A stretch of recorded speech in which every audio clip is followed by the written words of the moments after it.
अब ट्रंप ने अटैक कर दिया है वेनेजुएला में और वहां के राष्ट्रपति को किडनैप कर लिया है वहां की फोर्सेस ने, अब लेके जा रहे हैं यूएस में और वहां पे उनके ऊपर चार्जेस लगेंगे, उनके ऊपर आरोप सारे सब कुछ होगा।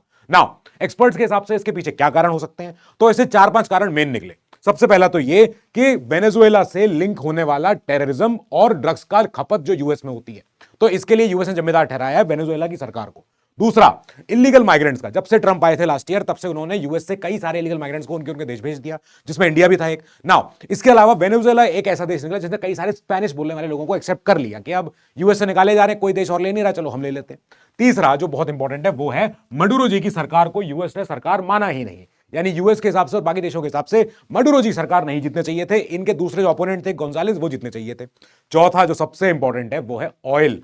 वेनेजुएला के पास ऑयल और मिनरल रिजर्व्स का विश्व में सबसे लार्जेस्ट रिजर्व है।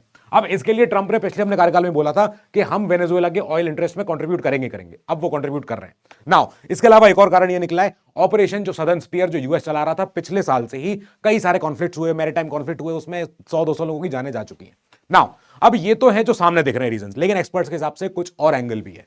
अगर आपको पता हो तो यूएस के नीचे जो ये समुंदर कहलाता है, इसको बोला जाता है गल्फ ऑफ मैक्सिको, लेकिन ट्रंप ने कहा नहीं, हम इसको बोलेंगे गल्फ ऑफ अमेरिका, जैसे चाइना करता है हमारे इधर ईस्ट एशिया में, साउथ चाइना सी, सारे आइलैंड जो है हमारे रहेंगे। ऐसे यूएस ने ये दिखाया रशिया को और चाइना को कि देखो हम कितने ज्यादा मजबूत ताकतवर हैं कि हम कर सकते हैं दूसरे देश पे अटैक और वहां के राष्ट्रपति को किडनैप कर सकते हैं, जैसे उन्होंने पहले भी किया था गद्दाफी को, सद्दाम को।